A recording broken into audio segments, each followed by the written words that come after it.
सुंदर कन्या और ऋषि मुनि की लंबी कहानी। बहुत समय पहले हिमालय की तराई में घने जंगलों के बीच एक प्राचीन आश्रम था।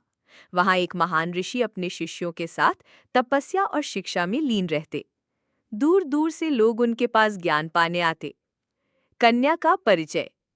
उसी जंगल के पास एक गांव था। वहां एक सुंदर कन्या रहती थी जिसका नाम अनुसुईया था। उसकी सुंदरता सिर्फ रूप में ही नहीं बल्कि स्वभाव में भी झलकती थी। वो दयालु, विनम्र और सबकी सहायता करने वाली थी। गांव के लोग उसे बहुत मानते। पहली भेंट।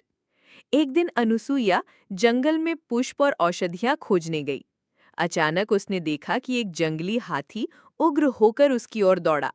डर के मारे वो भागती रही और अंत में ऋषि के आश्रम पहुंची। ऋषि ने अपने मंत्रों से हाथी को शांत किया और कन्या को सुरक्षित किया। वो कृतज्ञता से ऋषि के चरणों में गिर पड़ी और बोली, गुरुदेव, आपने मेरी जान बचाई है। मैं जीवन भर आपका ऋण नहीं चुका सकती। ज्ञान की ओर आकर्षण। उस दिन के बाद अनुसुईया का मन ऋषि मुनि के ज्ञान की ओर खिंचने लगा। वो रोज आश्रम जाती, वेद मंत्र सुनती और धर्म, नीति व करुणा का पाठ सीखती। शिष्यों के बीच बैठकर वो नम्रता से प्रश्न करती और ऋषि धैर्यपूर्वक उत्तर देते। धीरे धीरे कन्या को लगा कि असली सुंदरता बाहरी रूप में नहीं बल्कि विचारों और कर्मों में होती है। परीक्षा का समय। एक बार गांव में भयंकर अकाल पड़ा। अनाज के भंडार सूख गए। लोग भूखे मरने लगे। सब गांव वाले हताश हो गए। अनुसुईया ने हिम्मत दिखाई। वो ऋषि के पास गई और बोली, गुरुदेव, कृपया कोई उपाय बताइए जिससे मेरे गांव के लोग बच सके। ऋषि ने कहा, बेटी, तपस्या और परिश्रम से सब कठिनाइयां दूर होती हैं। तू गांव वालों को एकजुट कर, खेतों की जुताई कर और जल का सही उपयोग कर। अनुसुईया ने ऋषि की सलाह मानी। उसने गांव के लोगों को प्रेरित किया। सबने मिलकर नहर खोदी, वर्षा का जल संचित किया और पुनः खेती शुरू की। धीरे धीरे गांव में हरियाली लौट आई और सबके घर अनाज से भर गए।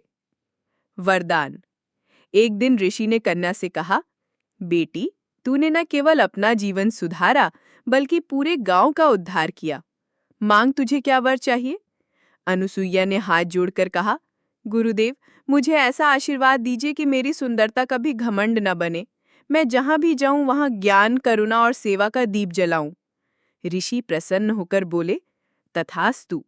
अब तेरी आभा बाहरी रूप तक सीमित नहीं रहेगी। तू जहां होगी वहां शांति, सुख और समृद्धि स्वतः आएगी। अंत। अनुसुईया गांव और आसपास के क्षेत्रों में शिक्षा, सेवा और सद्भावना का प्रतीक बन गई। उसकी ख्याति दूर दूर तक फैली और लोग उसे करुणामयी माता कहकर पुकारने लगे। सीख। बाहरी सुंदरता क्षणिक होती है, पर ज्ञान, सेवा और करुणा की सुंदरता चिरस्थायी होती है। एक सच्चा गुरु और एक सच्ची निष्ठा इंसान को महान बना सकती है।